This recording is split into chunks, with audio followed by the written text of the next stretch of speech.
दोस्तों आज मैं आपसे बात करूंगा बवासीर की बीमारी के बारे में। बवासीर की बीमारी एक ऐसी बीमारी है जो कि सबसे ज़्यादा आजकल के कंडीशंस में लोगों को परेशान करती है। किसी ना किसी प्रकार से ये परेशान करती रहती है। कभी पेट में कब्ज़ हो जाती है तो बहुत ज़्यादा ब्लीडिंग होने लगती है, कभी मस्से बड़े बड़े हो जाते हैं, बहुत ज़्यादा दर्द करने लगते हैं। तो आज मैं आपसे बवासीर में उपयोग की जाने वाली होम्योपैथी की एक बहुत खास दवा के बारे में बात करूंगा। लेकिन उसके पहले मैं यहाँ पे आपको बवासीर के बारे में थोड़ी सी जानकारी दे देना चाहता हूँ कि बवासीर की जो बीमारी होती है या फिर जिसे कि पाइल्स या हीमोरॉइड्स भी कहा जाता है, इस समस्या से सबसे ज़्यादा भारत देश में और विदेशों में सभी जगह लोग पीड़ित रहते हैं। और उसका सबसे बड़ा जो कारण है दोस्तों वो है हमारा खान पान का तरीका और सही चीज़ें ना खाना। इसके साथ साथ में जो लोग पैदल नहीं चलते हैं उन लोगों को भी बवासीर की समस्या हो जाती है। खास तौर से ये देखा जाता है कि जो लोग रात में बहुत ज़्यादा खाना खाते हैं, शाम को 7 बजे के बाद खाना खाते हैं, पानी कम पीते हैं, या दूसरे शब्दों में कहें कि जिन लोगों को कब्ज़ की शिकायत रहती है उन्हीं लोगों में सबसे ज़्यादा पाइल्स के या बवासीर के जो केसेस हैं वो देखे जाते हैं। अब जो बवासीर होता है ये खास तौर से 2 तरह का होता है। एक तो बादी बवासीर होता है जिसमें कि खून नहीं निकलता, और दूसरा खूनी बवासीर होता है जिसमें से शिराएं फट जाती हैं और उनके फटने के कारण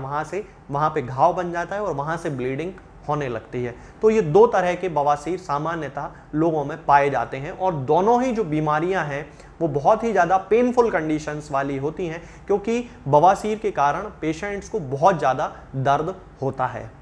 अब होम्योपैथी में तरह तरह की दवाएं हैं, बहुत सारी दवाएं हैं जो पेशेंट के सिम्टम्स के अनुसार बवासीर की बीमारी में दी जाती हैं।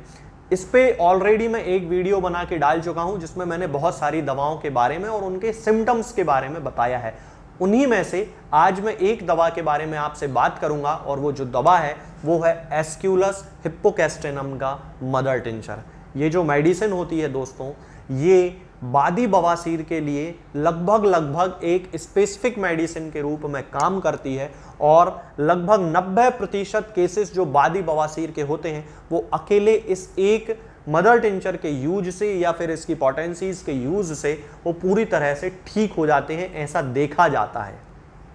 इसके साथ में उसके जितने भी सिम्टम्स हैं, बादी बवासीर के कारण जो भी सिम्टम्स हैं, कमर में दर्द हो रहा है, पेट में कोई तकलीफ हो रही है, और जितने भी सिम्टम्स हैं वो इस मेडिसिन के यूज करने से पूरी तरह से ठीक हो जाते हैं। तो आज मैं इसी के सिम्टम्स के बारे में आपको बताऊंगा कि एस्क्यूलस का जो पेशेंट होता है वो किस तरह से होता है और उसको किन किन सिम्टम्स के आधार पे हम एस्क्यूलस मेडिसिन के रूप में उसकी दे सकते हैं। तो चलिए दोस्तों शुरू करते हैं। सबसे पहले मैं आपको बता देता हूं कि जैसा कि मैंने थोड़ी देर पहले भी बताया था कि एस्क्यूलस का उपयोग जो है वो खास तौर से बादी बवासीर के लिए किया जाता है, यानी कि वो बवासीर जिसमें कि पेशेंट को ब्लड नहीं आता है, केवल मस्से हो जाते हैं, और वो जो मस्से होते हैं वो बड़े बड़े मस्से होते हैं और उनमें बहुत ज़्यादा दर्द होता है, चुभन होती है। चुभन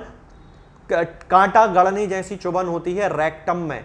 एनस के आसपास, यानी कि मलाशय में और मल द्वार के आसपास कांटा गड़ने जैसी, सुई चुभने जैसा जो है वो दर्द होता है, चुभन होती है। अब ये वाली जो चुभन है वो नाइट्रिक एसिड के पेशेंट में भी देखी जाती है। तो नाइट्रिक एसिड हमें किन कंडीशंस में यूज करना है? तब जबकि पेशेंट को फ्रेश होने की शुरुआती अवस्था में, यानी कि जैसे ही वो मल त्याग करना शुरू करता है तुरंत ही उसे चुभन जैसा दर्द होने लगता है, उस कंडीशन में हम नाइट्रिक एसिड का यूज कर सकते हैं। और जब किसी पेशेंट को मल त्याग करने के कुछ घंटों बाद रेक्टम में या एनस में, यानी कि मलाशय में या फिर गुदा द्वार के आसपास चुभन महसूस होती है कुछ घंटों बाद, तब उस कंडीशन में एस्क्यूलस का उपयोग किया जाता है। यहाँ पे एक बहुत खास सिम्टम एस्क्यूलस का देखा जाता है कि जिन लोगों को बवासीर की प्रॉब्लम होती है उनको कमर दर्द बहुत ज़्यादा होता है एस्क्यूलस के पेशेंट्स में, यानी कि जिन लोगों को कमर दर्द के साथ बवासीर की शिकायत हो रही है उन लोगों को एस्क्यूलस का मदर टिंचर यूज करना चाहिए। और खास तौर से कमर भी दर्द जो होता है वो किस हिस्से में? सैक्रम के हिस्से में, यानी कि हमारी जो टेल बोन है, टेल बोन के ऊपर का जो हिस्सा है वहां से पेशेंट को दर्द होता है, और ये जो दर्द है ये रिफरिंग पेन होता है, यानी कि कभी एक हिस्से में दर्द होने लगेगा, कभी दूसरे हिस्से में दर्द होने लगेगा, कभी दर्द ऊपर चला जाएगा, कभी दर्द जो है वो नीचे पैरों में आने लगेगा। इस तरह से ये जो दर्द होता है ये अपना स्थान परिवर्तन करता है। तब उस कंडीशन में हम एस्क्यूलस का उपयोग कर सकते हैं। इसके साथ साथ ही जिन जिन बीमारियों में ब्लड इकट्ठा हो जाता है, वीनस ब्लड, यानी कि वो ब्लड जिसको कि वापस हार्ट में जाना चाहिए था, दिल में जाना चाहिए था, लेकिन किसी कारण से वो वहां तक नहीं पहुंच पा रहा है और वहां जो वेन्स हैं उनमें इकट्ठा हो गया है, तब उस कंडीशन में यदि वहां पे ब्लड के इकट्ठा होने के कारण पेशेंट को हैवीनेस महसूस हो रही है, मान लीजिए कि रेक्टम का ही केस ले लें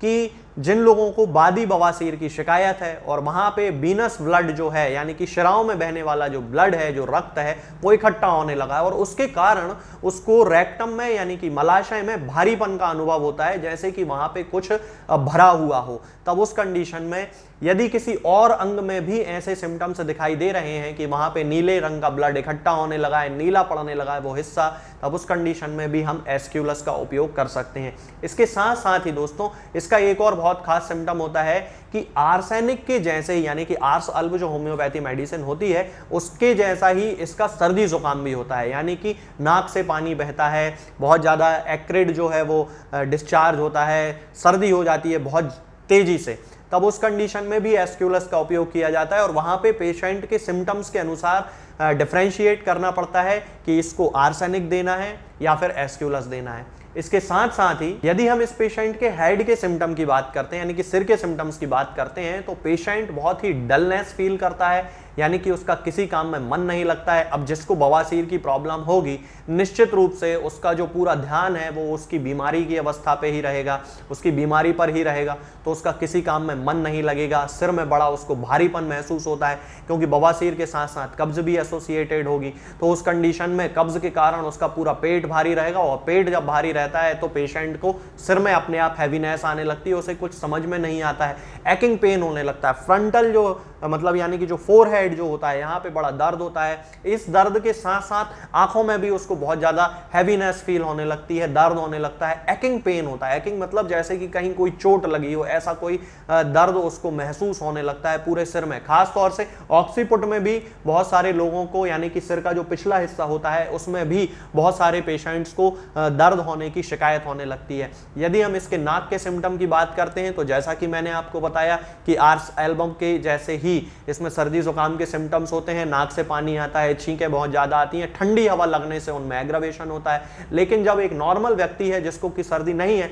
उस अवस्था में इसकी जो नाक है वो बड़ा उसको ठंडा ठंडा महसूस होता है, ड्राइनेस उसको महसूस होती है, यानी कि वहां पे उसको सूखापन लगता है, नाक सूखी हुई उसको महसूस होती है। यदि हम इसके गले के सिम्टम की बात करें तो जैसा कि मैंने आपको बताया था कि वीनस स्टेसिस की प्रॉब्लम जहां पे होती है, यानी कि खून इकट्ठा जो हो जाता है वेन्स में, उस कंडीशन में यदि ये सिम्टम गले में देखा जा रहा है, मान लीजिए किसी को फेरेंजाइटिस हो गया है या फिर किसी को टॉन्सिलाइटिस हो गया है और वहां पे जो वेन्स हैं उनमें ब्लड इकट्ठा होने लगा, एनगोर्जमेंट होने लगा है, गले में उसको चुभन जैसी महसूस हो रही है, जैसी कि रेक्टम में चुभन महसूस होती है वैसे ही यदि गले में वीनस स्टेसिस हो रही है तो गले में भी उसको चुभन महसूस होगी। ये मैं फेरेंजाइटिस की बात कर रहा हूं। तब उस कंडीशन में हम एस्क्यूलस का उपयोग कर सकते हैं। यदि हम इसके मेल जेनाइटल्स की बात करते हैं तो जिन लोगों को बवासीर के साथ साथ प्रोस्टेटिक फ्लूइड के सीक्रेशन की शिकायत होती है, यानी कि जब वो लैट्रिन करते हैं, स्टूल पास आउट करते हैं, तब उस कंडीशन में उनके पेनिस से एक चिपचिपा पदार्थ निकलता है, तब उस कंडीशन में भी एस्क्यूलस का उपयोग बड़ी ही सफलता के साथ किया जाता है और खास तौर से तब जबकि वहां पे कमर दर्द भी पेशेंट को हो रहा हो। और इसके साथ साथ यदि हम फीमेल जेनाइटल सिम्टम्स की बात करते हैं तो ये देखते हैं कि जिन महिलाओं में श्वेत प्रदर की शिकायत होती है, यानी कि ल्यूकोरिया की शिकायत होती है, सफेद पानी आने की शिकायत होती है,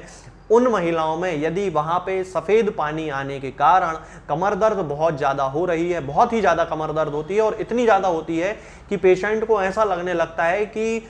यंग एज में भी उसका बुढ़ापा आ गया है और उससे बिल्कुल चलते फिरते नहीं बनता है, लेमनेस की कंडीशन वहां पे डेवलप हो जाती है, कमर बिल्कुल हिलाते डुलाते ही नहीं बनता है। तब उस कंडीशन में हम ल्यूकोरिया यदि किसी को है, यानी कि सफेद पानी की शिकायत है और इतना ज्यादा सफेद पानी आने के कारण कमर दर्द हो रहा है बहुत ज्यादा, तब उस कंडीशन में हम एस्क्यूलस का उपयोग कर सकते हैं। अब यदि हम इस मेडिसिन की डोज की बात करते हैं तो दोस्तों मैं इसका मदर टिंचर यूज करने की सलाह दूंगा, क्योंकि मैंने अपनी क्लिनिकल प्रैक्टिस में यह देखा है कि मदर टिंचर के यूज करने से रिजल्ट बहुत जल्दी मिलने लगते हैं। तो इस मेडिसिन का 10-10 बूंद दिन में 3 बार, मदर टिंचर की 10-10 बूंद दिन में 3 बार आधे कप या 1 कप पानी में मिला के पीने से लगभग दूसरे दिन या तीसरे दिन से ही पेशेंट को रिजल्ट मिलना शुरू हो जाते हैं बवासीर के केसेस में, फेरेंजाइटिस के केसेस में। मतलब कि जो सिम्टम मैंने आपको बताए हैं यदि वो मैच करते हैं तो दूसरे तीसरे दिन से ही रिजल्ट जो है वो मिलना शुरू हो जाते हैं।